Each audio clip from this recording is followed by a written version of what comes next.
Welcome to Flat Earth Debate Live. I'm your host Nathan Oakley, and if you are new to this channel, or you've not done so already, then be sure to subscribe, hit the bell notification icon, and join button if you'd like to become a Nathan Oakley 1980 channel member and keep up to date with the Flat Earth Debate. If you would like to support the channel, there is a super chat that runs alongside each of these shows while they are live, and there's also a PayPal, Patreon, crypto, and thanks button in the info box below the video. Most importantly, if you'd like to join the discussion, simply mute the page you are currently watching, then click the link in the info box below this video to join the panel and express your views on the nature of Earth. If you do join, please don't swear. If you do, you'll be ejected, and if you are, please don't try to rejoin the stream using sock accounts. You'll be warmly welcomed back on the next stream. Please also share the show on social media. Sharing the show obviously increases the live audience, but this in turn increases the chances of a more diverse panel, so please share the show on Facebook and X. Now we are joined by Righteous Force, Arwin, Refracted Curvature, but he's disappeared, and a whole bunch of people in Discord, so welcome one and all. Hello. Welcome. What? Where's everybody? I know, it's everything changed. We've also got a presentation today, so I'm hoping that although they've sent me a load of files to unpack, that's not particularly useful. I was hoping somebody would put them as pictures into the Master B chat, but we have got a presentation by TFHM, but we haven't heard from him in the pre-show, so can you say a quick hello? So we're not going to do NASA's giant steel balls? That's not you. Hey, Nathan, can you hear me? Yes, we can. Good to have you. Excellent. Good to hear. A few technical issues here on my side, but I've got the pictures listed pick 1 to 27, so I can just load each picture up as I do this presentation. Okay, well, what I'll ask is, Arwin, would you like to run through a couple of housekeeping questions while I see if I can figure out this on the fly? Now we're live. Wonderful stuff. Me? Yes, please. I actually was going to make lunch. Oh, that would be really helpful to me, Arwin. Well, I'll continue with housekeeping, and then when we're finished, we'll just have dead air while I figure out how to get these photos up, rather than in a format I'm used to, which is just on Master B as a picture that I can click on.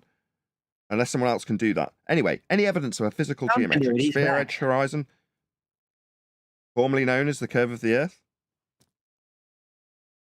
John, what do you think?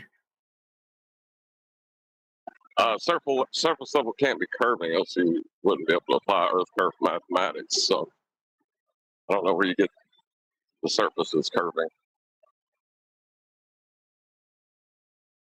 But any evidence of the distance to the sun? Yeah, there is no evidence, but people love to use claims about specific distances as a straw man to bring down the other party's claim or position. That's a real thing that everybody seems to be doing these days. All claims of distance requires a plane of reference. Okay, right. It's going to be too much of a pain in the ass to open up every single one of these pictures and resize them. Can someone post these pictures in Skype as pictures? It's just too much of a technical feat for me to open 24 pictures and resize them on screen.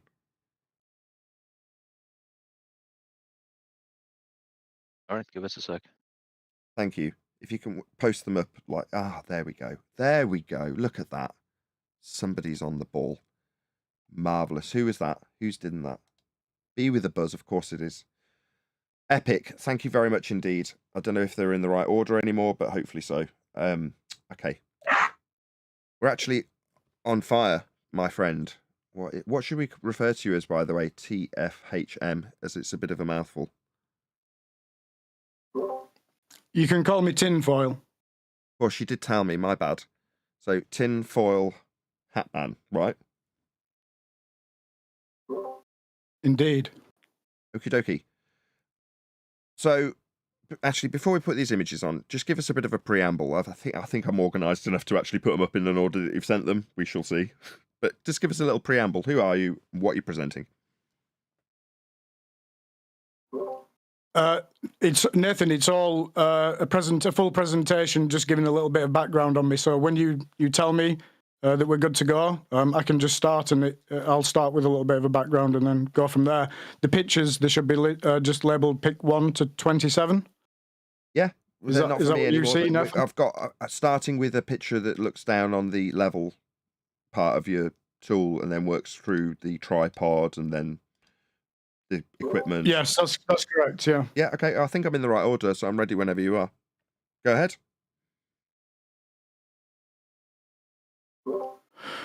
Okay, yes, thank you. Good morning, good afternoon, and good evening to everyone from here in the UK. Much love and respect to you all. Thank you for having me. Further to our last conversation, I've prepared this small presentation, so our story is as follows. Around 2 to 3 years ago, as staunch globe believers, but always with the feeling that something wasn't quite right, my wife and I came across some images and videos of people seeing way too far into the distance for what is stated as being the fixed and definitive position of the globe in the heliocentric model. We decided to piece together some observation equipment for ourselves and go out to see whether these claims were true or not. This testing was initially done purely for us. Being aware of this channel, though, and various others, we both ended up feeling that we should share our observations with you all in order to obtain your valued critique, maybe pointing out any flaws in the process that we may have made, pointing out any suggestions you all may have, particularly considering that we have several future planned observations lined up. We both decided that we didn't have any choice in raising our heads above the parapet, so to speak, in order to stand up for what is right and for that which is true. Speaking now personally, for myself, I do not for one moment pretend to think that I know even close to 0.1% of what this community knows. I'm learning, and that's why I came here. The realization that I had been duped for so long was a hard one to stomach. And then it dawned on me that all this time I had been indoctrinated into the globe as made-up faulty language too. Still, to this day, my wife and I catch ourselves using the globe as language. So I just wanted to give you a brief bit of background information for context. Perfect. Without further ado then, let's get straight into discussing the observation equipment. John, refracted curvature, last time we spoke, you asked if the observation equipment had been levelled. So this seems like the best place to start. Shall we get into this? Yes, please. I've got your first image up on screen, showing level. Okay, so because hold on one I've second, been having actually, technical problems. Tinfoil. Sorry, Tinfoil. Go ahead, John. I think you wanted to respond to that comment. Go ahead. Oh, I just said I like him. Me too. You gave it. I'll preface why we've said that, so it's not an in-joke for the live audience. In the pre-show, we were discussing your attendance today, and we were saying that there's a good chance you'll say something to the effect of "we see too far." Now, you did actually say that almost verbatim, but you very much prefaced it by saying, based on the heliocentric model specifically. So far, so good. We're all very pleased and excited to hear what you've got to present. Go ahead, Tinfoil. Okay, let's get into this then. And please feel free to interject at any time should any of you have any questions, and I'll try my best to answer them. Did you hear that? If you have any questions, pick an appropriate moment and just interject, guys on the panel or in Discord. Okay, mic's all yours. First image is up. Just say next slide or something when you want me to move on.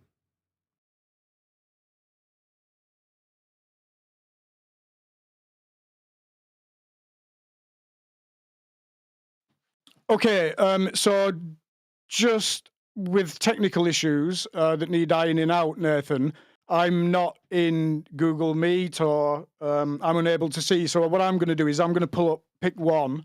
So I'm going to just assume that you're looking at pick one. Wait a second, I can help with that. I can share my screen to Discord, and then you can see directly what you're sharing in Google Meet. Okay, well, let's not worry about it. Let's just go through it. We will figure out which slide we're on without a problem. Honestly, let's just do this. Don't worry. We will fathom it out. Pick one. So this is the Manfrotto tripod, and as you can see on the left-hand side, just above the left leg, there's a leveling bubble. All three legs can be adjusted either simultaneously or individually in order to obtain a level. Can you pull up pick two, please, Nathan? Just say next. Sure. Next. Yep. Showing the level bubble just described. Next. Yeah, just assume I'm doing it. Sure. Pick three. So this bubble level is located on the Manfrotto alt-azimuth pan tilt head that attaches to the tripod, and it's fixed and screwed firmly in place. As you'll see shortly, it needs to be. The image is slightly blurry because its location is quite difficult to view. However, upon multiple tests now, I realised that once the tripod bubble is level, the pan tilt head bubble automatically levels too. Regardless, I always check this. Next, please, Nathan.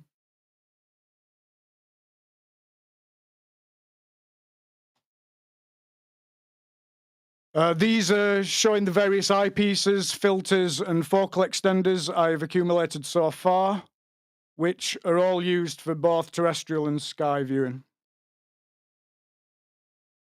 Next, please, Nathan.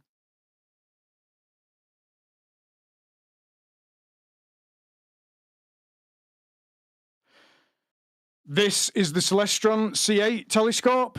It's been collimated and has a 2032mm focal length.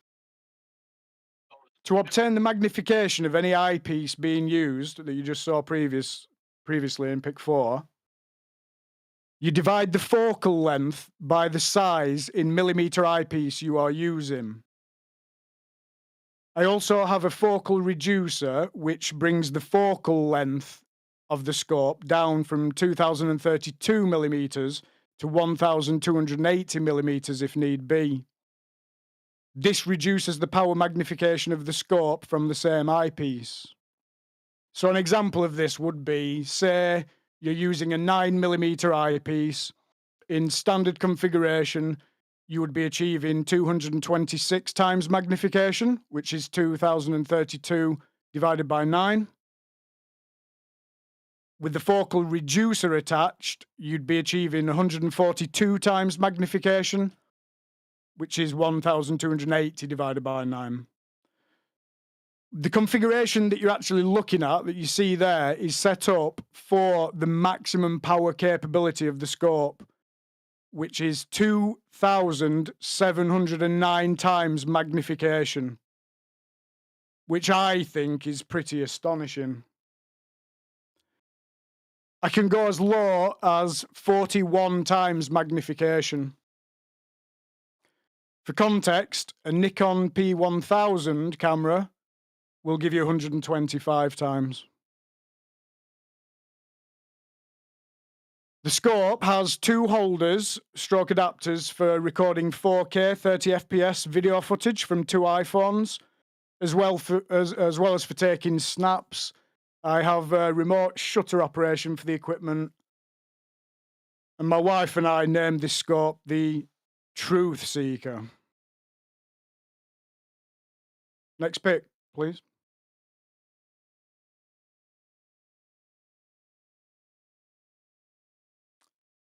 There's a delay between you and I. As soon as you say next pick, it'll be up. So just assume it's automatically on screen, even if there's a delay, just so there's no gap. Sure, Nathan. I'm just to double check. I'm just double clicking pick 6 here as well. So I'm just double checking that pick 6. Yeah, sure. The next 3 or 4 pictures are of the telescope.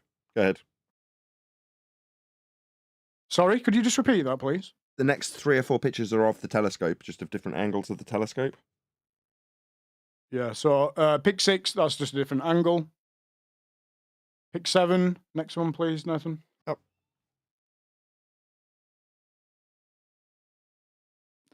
So that's, you can see right now. 7. Couple more pictures of the scope left. Yeah, so pick 7, you can see the smartphones attached for recording, how they appear when you're actually behind the scope and using it. Pick 8 is another angle. Pick 9 is another angle. Pick 10 demonstrates the flexibility of the setup. In its lowest configuration, the center of the mirror, i.e. the observer height, is 73 centimeters from ground level. The next pick, please, Nathan, pick 11, just showing another angle at the tripod's lowest setting. And the next pick, this represents the maximum height setting that can be achieved in our low 2.3 meter ceiling living room. Next pick, Nathan, pick 13. That shows what all of the observation equipment looks like when packed away for portability, save for a few eyepieces. And finally, pick 14, regarding this whole observation setup. And you excuse me, I'm just getting over a cold as well. So, so after around a dozen observations so far, we realised that some sort of a windshield windbreak would be useful, and so came up with the idea of a privacy tent. So we got one of those. Even when it doesn't look like it's going to be windy here in England, it usually is, particularly so on beaches and seabeds. That's British weather for you, right, guys? Allegedly, this can double up as a toilet as well, as per its instructions, which is nice. That's enough information. Okay, so moving on to observation 1. Pick 15. Next. Is this of the island? Because I think I've got them in a slightly different order, but it's fine. Is this of the long shot of the island with the lighthouse on it? Aerial view. Yeah, aerial view. Yep, got it. So this is Flatholm Island. It's a little isle in the Bristol Channel in England. As this is the main, most important bit, just back off your mic 2 or 3 inches. Just overloading it a little bit. Okay. Okay, go ahead. Okay, let me just turn it down a little. Just back off it a couple of inches. Either way. But I just want this bit to be nice and clear and crispy. Okay, is this better? Do I sound better now? Great. Perfect. Okay. Okay, so we should be looking at the aerial view of Flatholm Island. That's a little isle in the Bristol Channel in England. Note the lighthouse stroke SpaceX rocket launch site. Next pick. That should be Wikipedia, just showing the lighthouse itself is 30 meters in height and has a focal height of 50 meters above mean high water. The next pick, pick 17, shows the distance from our first observation point, so 14.5 miles.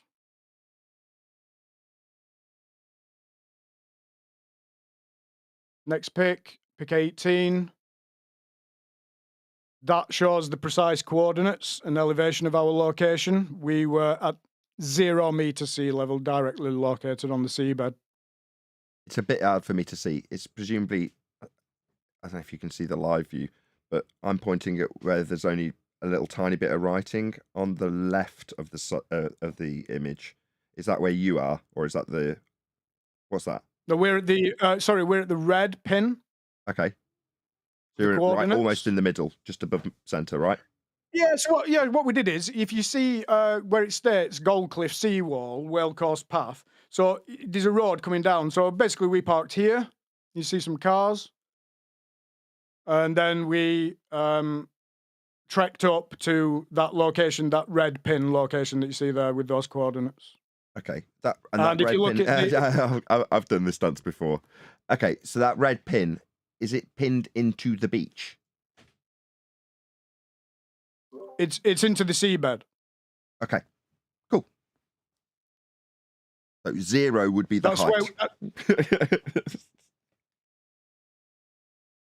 Okay, cool. Okay, if you look in the Nathan, if you look in the bottom right, you'll see 0 meter, which is what that red pin is displaying, and that is our precise location. When we were at that location, I took that screenshot location details of where we were. Gotcha. Okay. Okay, next pic, please. I think that's just is that zoomed in, just showing our exact location? Like a rhombus cut out with the lighthouse through a telescope. Sorry? It's a proper telescope image of the lighthouse, presumably from the distance you've just described. Oh, no. Pic 19 should just be showing a zoomed in image of that location with that red pin. Just really zoomed in as much as Google Maps, Google Earth would allow.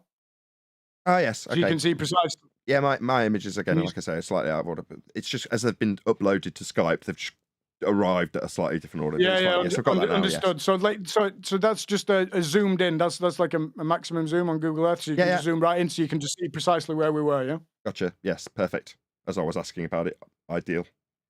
Go ahead. Okay.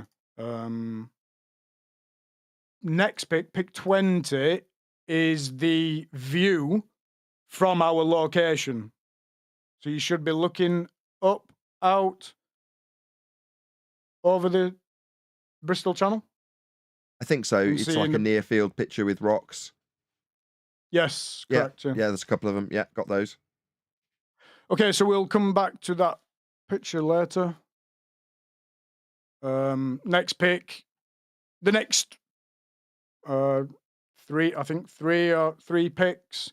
They're basically just like a snap, just showing that location. Yep. So he's basically viewing conditions for that day were favourable. It was a nice day. The temperature was around 23 degrees Celsius, if memory serves me correct. Remind us when this was. For the tide. Remind us when this was. This was the 22nd of August this year. We waited for the tide to go out from that observer location so that we could set up directly on the seabed. August 22nd, 2023. Okay.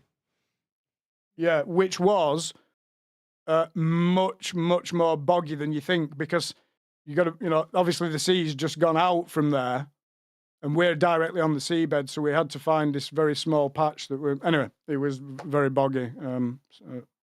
It's like silt, isn't it? So, a couple of those pictures should see. Pic 22 you should see that the Truth Seeker scope was set at like an observer's height of 1 meter above sea level. That was a comfortable level for us both to view the iPhone eyepiece live view recording. Again, pic 23 is just another view from that location, which is now looking sort of down in the opposite direction, and you should see the rocks on the right-hand side. Yep. I've had a few of them all up, but yes. Sorry, could you just repeat that? I've been dotting through them as you've been talking about them, with the rocks on the left and the rocks on the right, and up and down the beach with the camera, with your telescope with the position How behind dare you? it. And it's not a camera. I appreciate that. I just misspoke. Okay. Okay. So,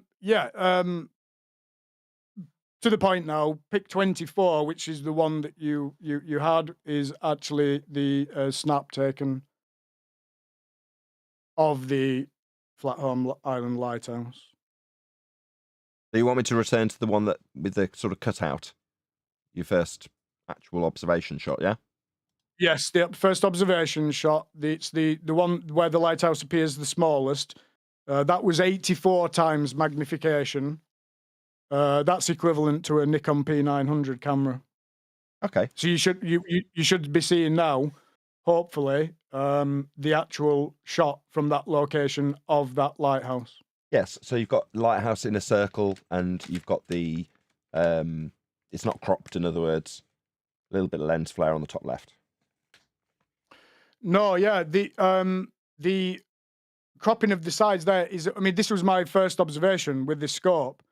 So everything is a complete learning process. So what happens is when you put the smartphone into the holder, you've got obviously different 3-axis adjustments that you can make.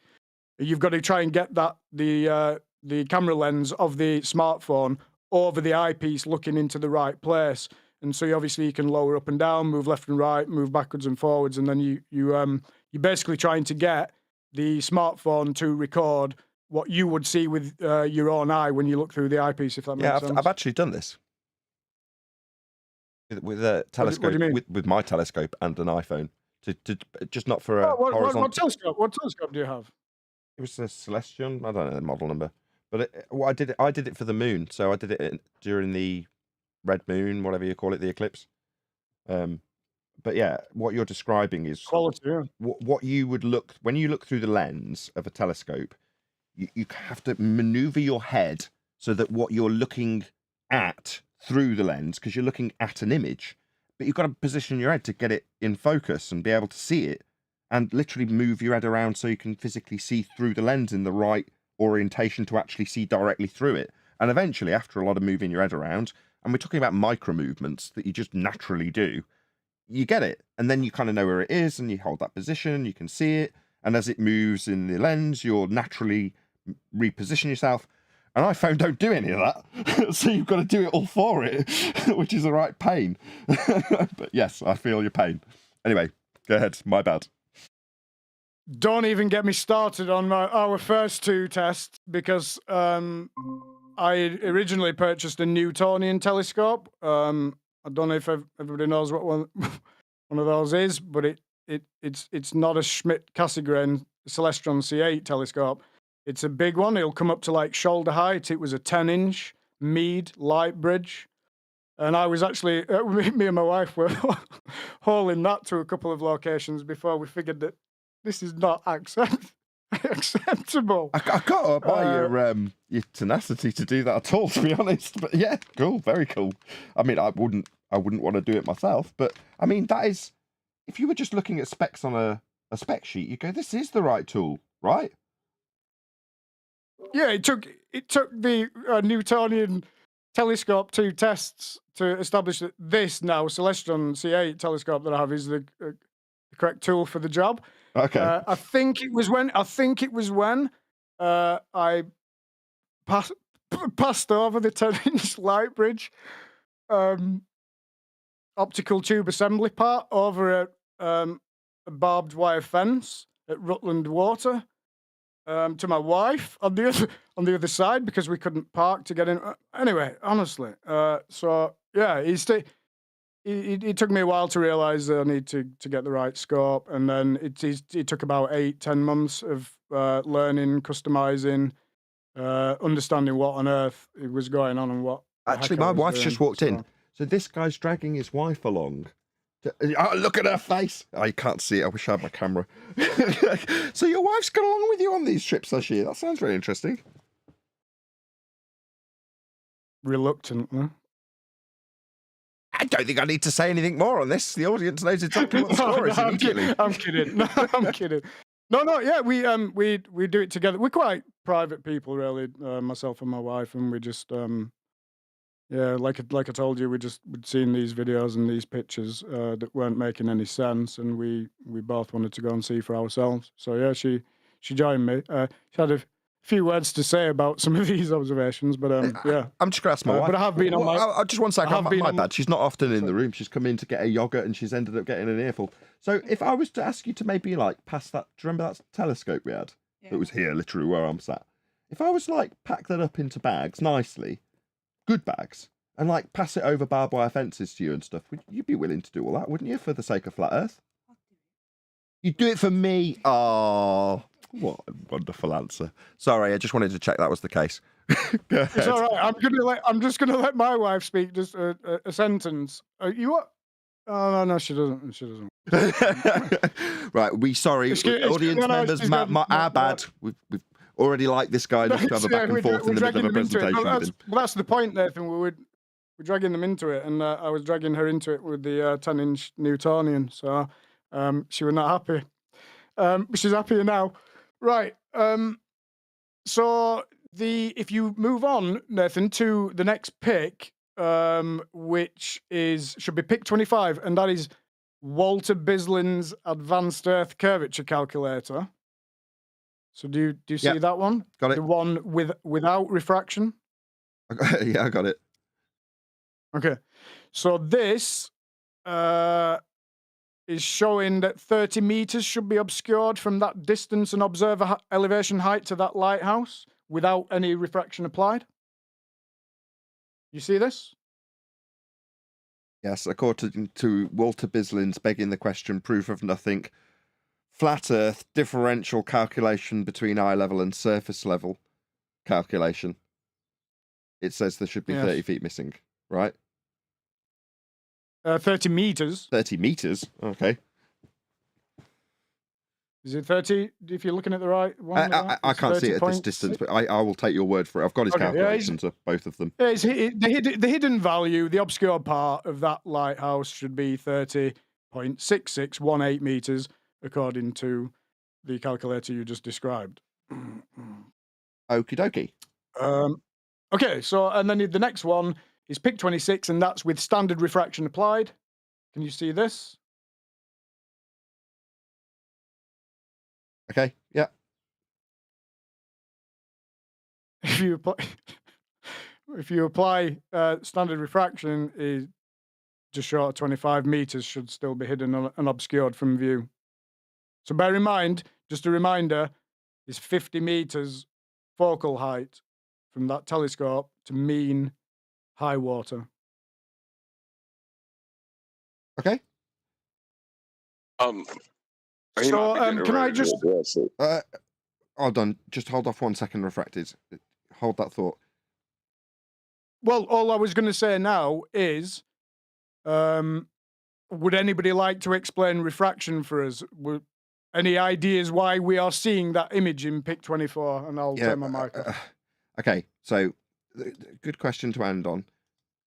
Why are we seeing this lighthouse? Because it's there. Because we've got eyeballs. In this instance, because you had telescope. That's why we're seeing it. Agreed.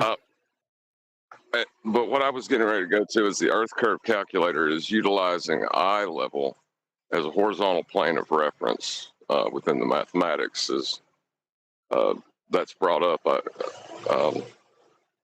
And then there's a surface level below it without undulations or topography, in which you'll be describing Earth curve. Do you see that? For clarity, yeah, I see, and I don't. I think these calculators are garbage, but yeah, I see. I see, John. Hold on, John. Before you reiterate your point, very true, absolutely correct, and we will most assuredly be going through that with Tinfoil Hatman. But before we do, thank you very much for sharing this with us. Wonderful, excellent observation. You're welcome. Yeah, I loved it. You did great.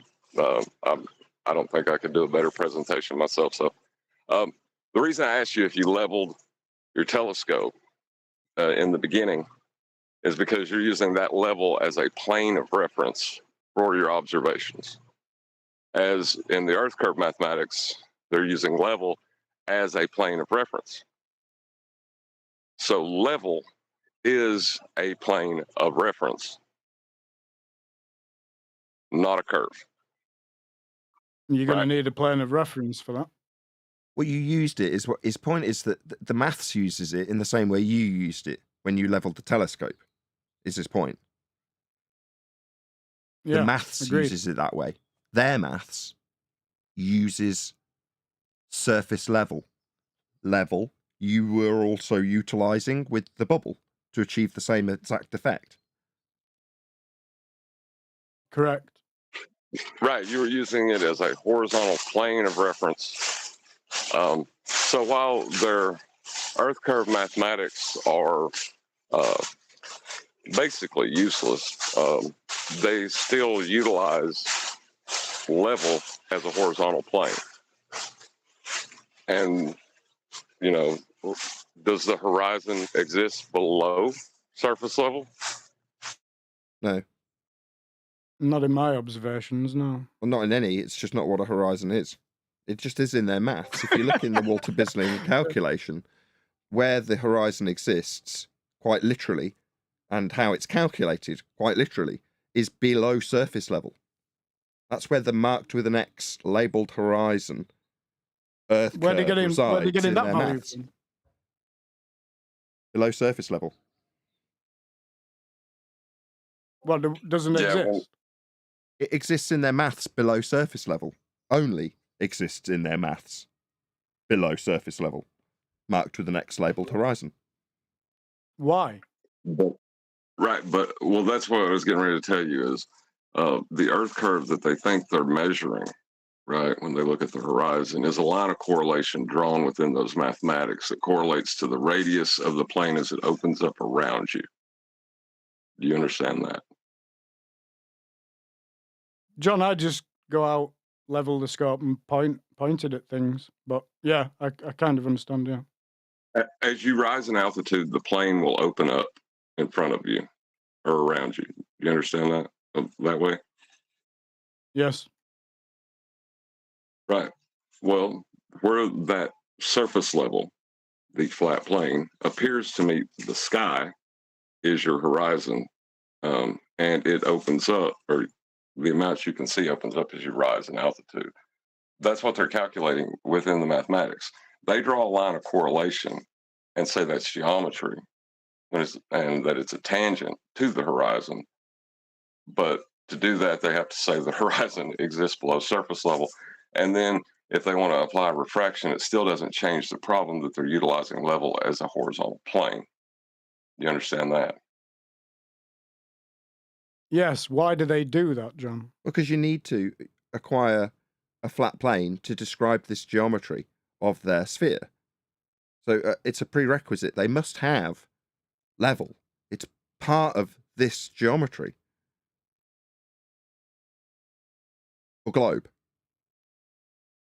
Fake geometry.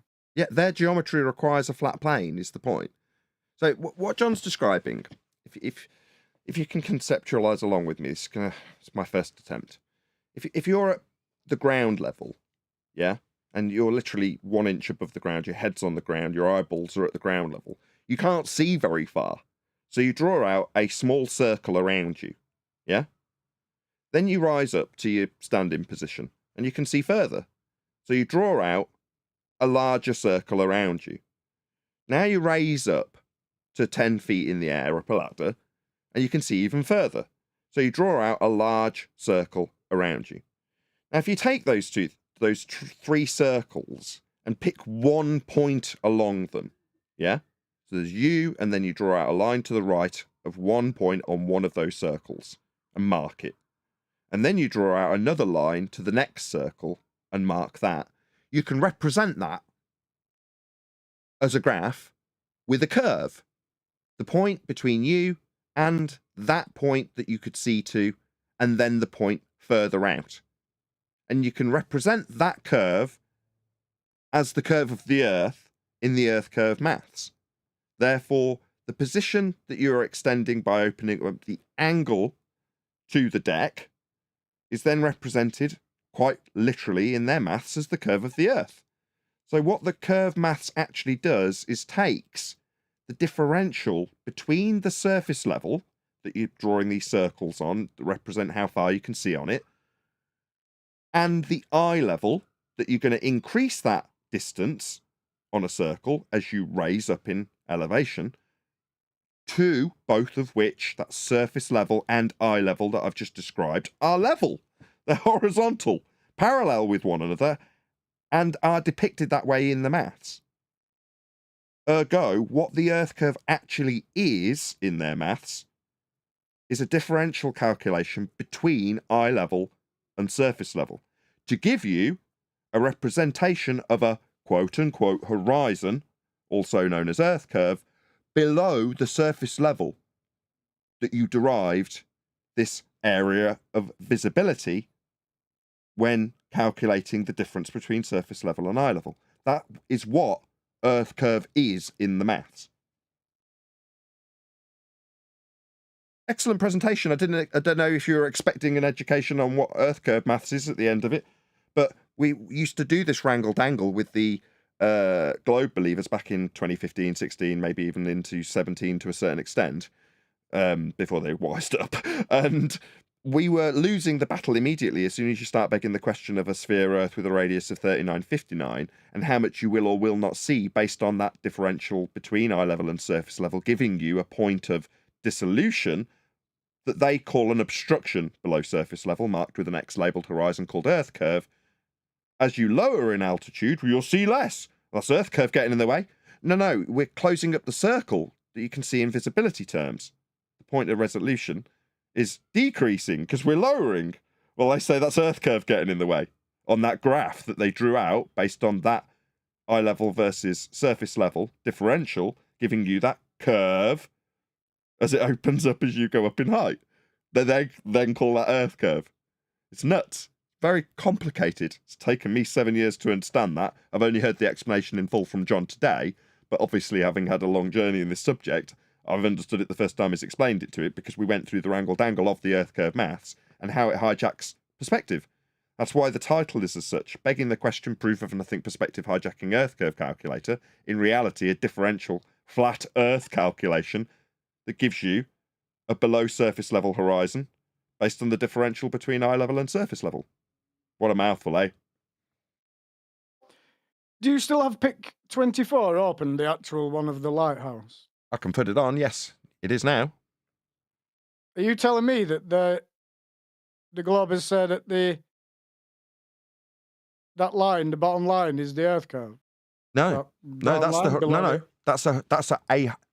horizon. What's a horizon? Isn't the marked with an X labelled horizon in the begging the question proof of nothing perspective hijacking Earth curve calculator? Because that horizon's below surface level. This one isn't. Right. You know, do you see above the lighthouse, there's like a line going from left to top right? Oh, wow. Is that the horizon beyond the lighthouse? Is that... I don't know. I can't see in this resolution on my big projector. Is that going to be... That's the next Earth curve. Maybe. We'll have to have a look at it in a bit more detail. Could it be a black swan? Yeah. Maybe. Okay. So if you look, the final picture, you should have pick 27, is of the lighthouse, but just zoomed in a bit more. Yeah, I got that. Yeah, it's cropped. Yeah, got it. Right. Okay. So if you see pick 27, do you see how like this? It's cropped, like you say. This is because, right. So this is just the final part of my presentation, right? So that's 169 times magnification. The previous one that we were looking at, that was 84 times magnification. So pick 27, that final picture, that zoomed in image, that was the maximum power available to us at that time because the eyepiece being used is a Barder Hyperion Zoom Mark III. So that needs the top part twisting in order to zoom in. And the first iPhone clamp holder that we had could only be attached to that moving section of the eyepiece, if I'm making sense. So basically, when twisting the zoom, to zoom in, the iPhone ended up being physically restricted by the optical tube assembly itself. It was like displaying the object view almost upside down. But obviously, all the tripod, all the scope itself, it's all level. You know what I mean? It's just literally the rotation of the iPhone as you twist in the zoom. So it like butted up against the optical tube assembly. And because I wasn't using any focal extender, if you go back to the further pictures, you don't have to do that now. But I've got like a focal extender which really raises the eyepiece away from the optical tube assembly, but I didn't have that at the time. So the eyepiece was going directly in, and it was on sort of the same sort of level as the optical tube assembly. I don't know if I'm explaining this well, but anyway, it didn't allow us for us to zoom in any further. So it was frustrating, but we quickly realized that we could just rotate the recorded image back to its correct orientation via software. Does that make sense? Sure. Do you want to know what the wrangle-dangle you'll get into if someone was sucking you into going onto a neutral platform with this? Do you want to know what you'd face? Yeah, this is all just a work in progress. I'm just trying to learn and understand the equipment properly. I've been making specific customizations, but yeah, please go ahead, Tom. Well, what you'd end up with is the argument not being about the lighthouse specifically. You've got a line in this cropped image where the sea ends and the land the lighthouse is sat on begins, right? That is what they would describe as being the quote-unquote horizon, because that is the optical dissolution point where the deck physically limits the angle against whatever it is you're looking at. So you're at the point of the Rayleigh criterion right down here underneath the lighthouse at 17 or whatever it was miles that you said it was. Yeah, understood. 14.5 miles, yeah. 14.5. So I'm going to speculate off the top of my head that they're going to assert that there should be an extra 100 feet of rock, and all they'd do is argue about how much with refraction this line is displaced when you beg the question that it's Earth curve being represented by this line as the horizon. Reflection. So you'd end up arguing about, quote, the horizon. No one would ever call it Earth curve.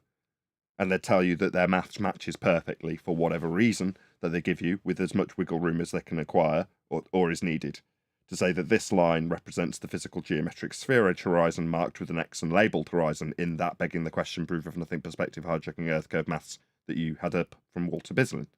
That's what they'd do. That's what you'd get into the argument of if you were to present this and a globe believer were to say, no, our maths does work.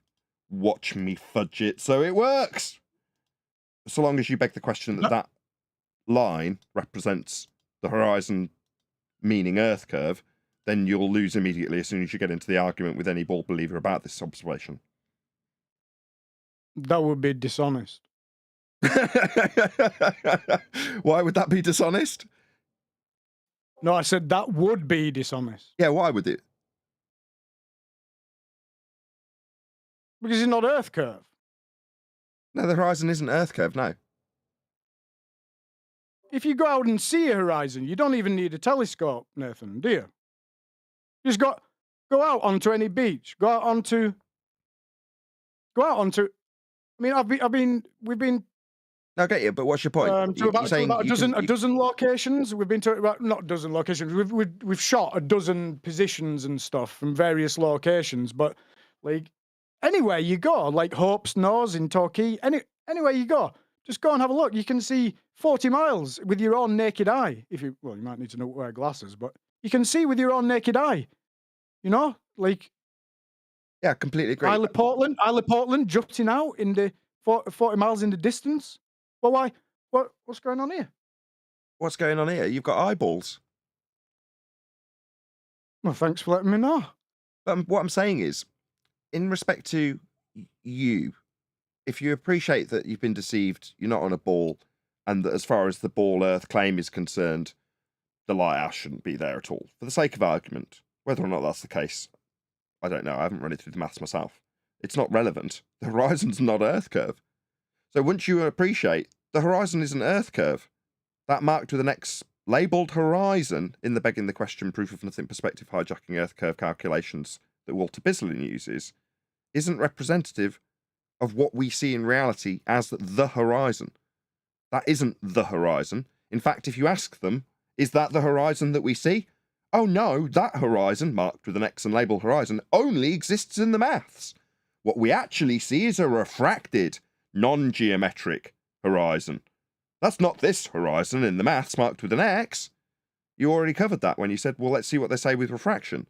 Well, their refraction will refract the target, in this case the lighthouse, with respect to the geometric horizon in the Earth curve maths. The way it does it is by extending the radial value of the sphere derived from eye level to surface level calculations, the difference thereof, or the differential between the two. But that still only gives you a horizon below surface level that isn't the horizon, and never will be. I can say all day that the horizon's also refracted. Well, then the maths fails, because then you're refracting a position with respect to a refracted horizon. Well, then that breaks down geometrically in the maths. You need to base it on a physical position, tangent point horizon, below the surface level, derived from the differential calculation of eye level to surface level, all of which says the same thing. The horizon is not Earth curve. Full stop. At that point, what does the horizon give you as an individual? Were it not for this revelation that the Earth is flat, you might not be rambling with your wife and having a lot of good fun. Hopefully you've strengthened your relationship through it rather than weakened it. And you've made excellent observations. This is fantastic. But there comes a point that you go, what does the horizon offer me? I'm going to say it for me as an individual, for Nathan as an individual. What does it offer me? Well, in what context? For a flat Earth? Well, unless I'm utilizing it to establish level, which they already ultimately require to have this maths. That was John's point earlier, he's vanished now. But to have this maths, you need Earth to be a horizontal plane of reference. It's right there in their maths when they describe surface level to derive that point with an X marked horizon. So once you understand that, you go, okay, well, the horizon's only useful for its namesake, horizontal. But that establishes the horizontal plane that we do actually dwell atop. That's its only practical application. It's used by mariners to measure elevation angles, for example. So it does have practical applications. But for the here and now, for this observation, beyond you debunking the globe, which I'm sure you have, it doesn't offer you anything of use. Now, I'm not trying to decry what you've done. It's wonderful. I'm glad you've got out there and done it in the same way it offers the same magic and mystique that it did back when Ranty was doing it back in 2015, or Anthony was doing it. It's still got the same magic, but it only serves one purpose, which is to say, if I assume we are on a sphere with a radius of 3959, then the distance to horizon will obscure this lighthouse at the given maths based on a differential between a flat Earth surface level and eye level.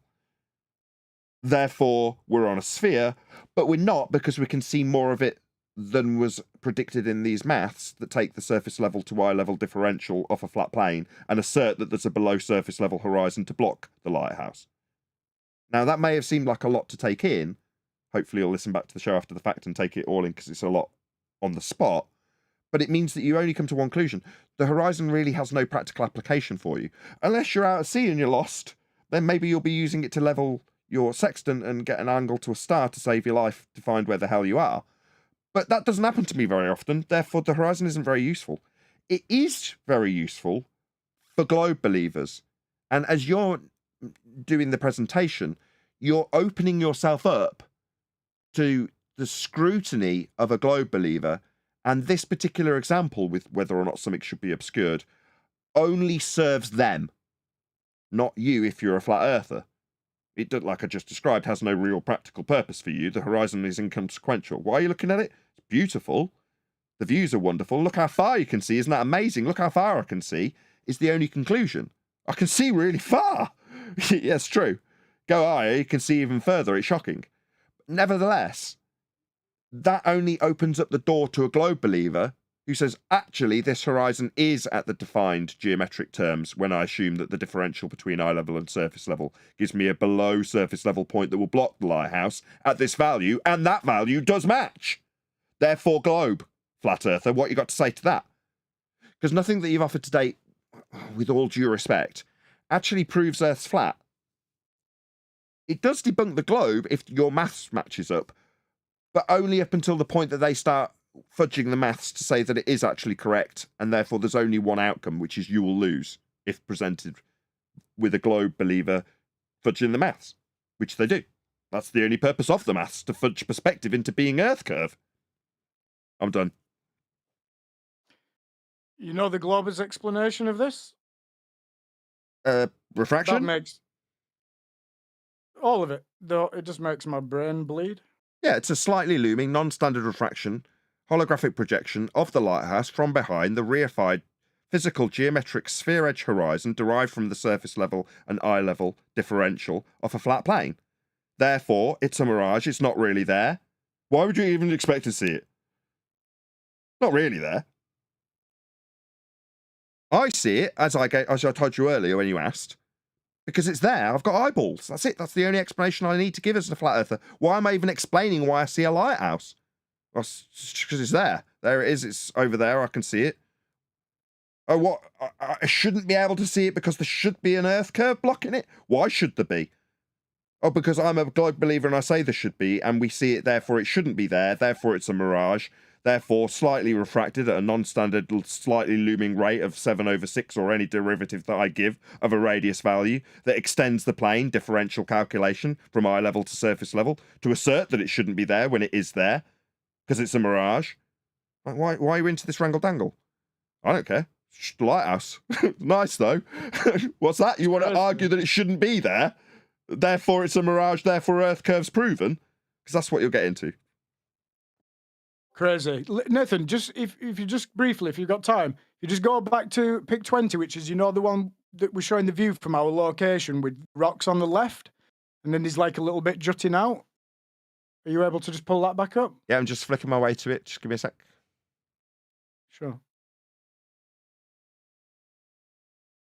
It's pic 20. I don't know, but I will find it. I got it. Showing the rocks on the left, and then there's like a bit that juts out, yeah? Okay, so do you see the bit that juts out at the top of the picture? Yes, I'm pointing left? at it for the audience's benefit. Okay, right. So you see do you see Seabank Power Station is directly straight ahead? There's like a big building, and then there's another one, and then there's another one with two sort of chimneys on it. Yeah, do you see that? No, but go on. Right. Where that bit juts out, do you see that the tide's gone out? There's no water. If you remove water out of the equation, would you be interested in, I don't know, say next week to see what that looks like there? Yeah, what with water over it?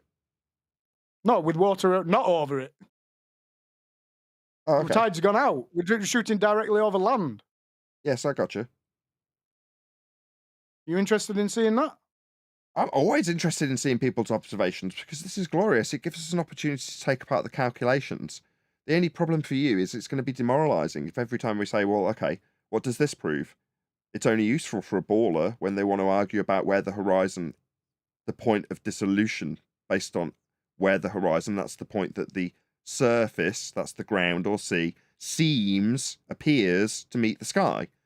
Well, at that optical dissolution point, they'll argue that that optical dissolution point is Earth curve because they've hijacked how we calculate where that optical dissolution point will lie, and you can match that side by side with the Rayleigh criterion.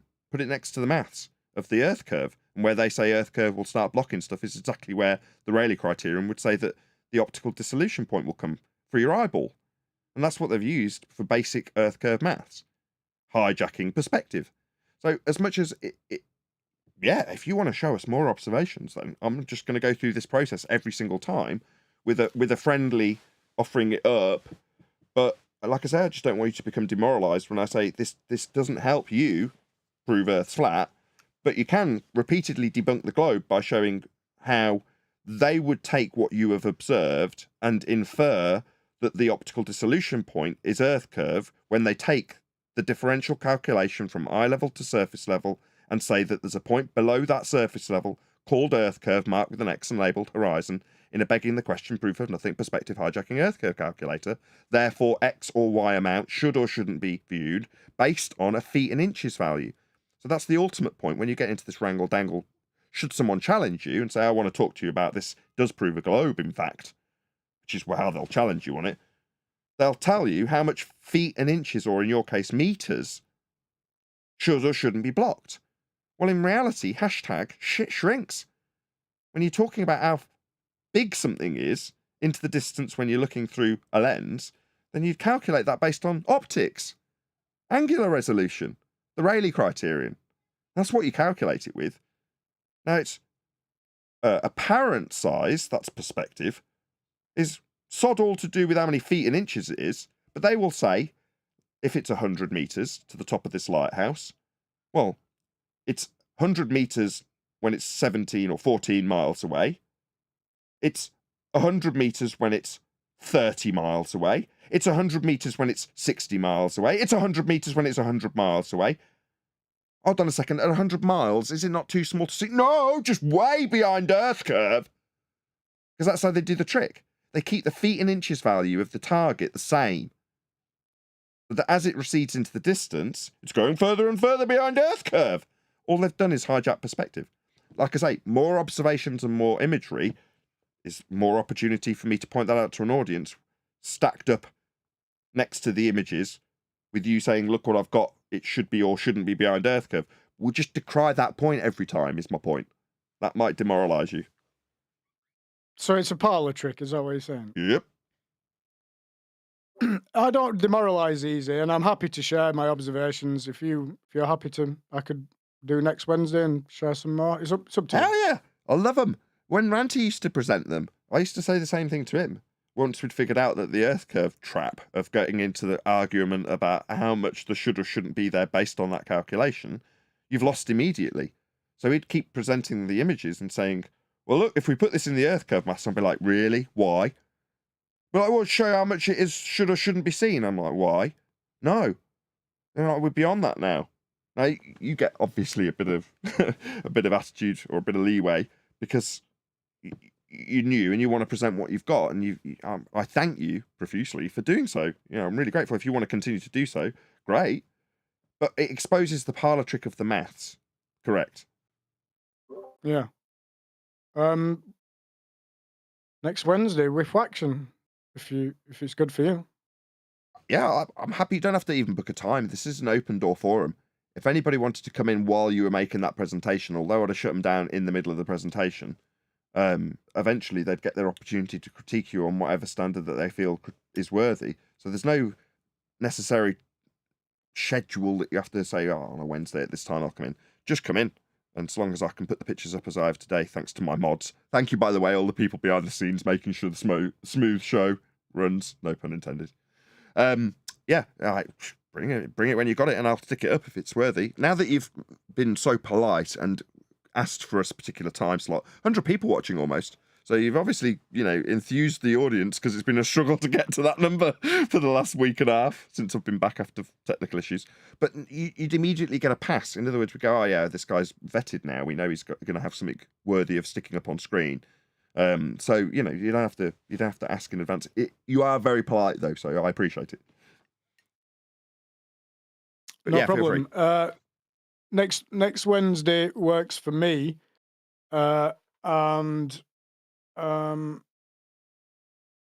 yeah, I think I'll just kind of leave it at there. I think you have PC problems. Oh hell yeah! I'm hopefully at the end of them. I thought I'd actually fixed almost every little minor problem that I was having yesterday evening and celebrated. And then I came in and the stupid internet, which isn't the computer, it's the router, started playing up. So it's like, when will it end? But no, the show ran without a hitch. And indeed, so I'm, quite pleased with how things are going in that regard. The computer's running and everyone's getting the show and there wasn't any technical issues. I didn't even glance down at the temperatures during this whole time. So I'm quite pleased with all of that. But with that, I will say, if you are watching this on either Nathan Oakley 1980 or Nathan Oakley Premiering streams, then stay tuned as there will be an after show to follow. Of course, a massive thank you to today's Discord and Jeepers panels, and of course, Tinfoil Hatman for making today's live show possible. I've been Nathan Oakley. I will see you all in the next video.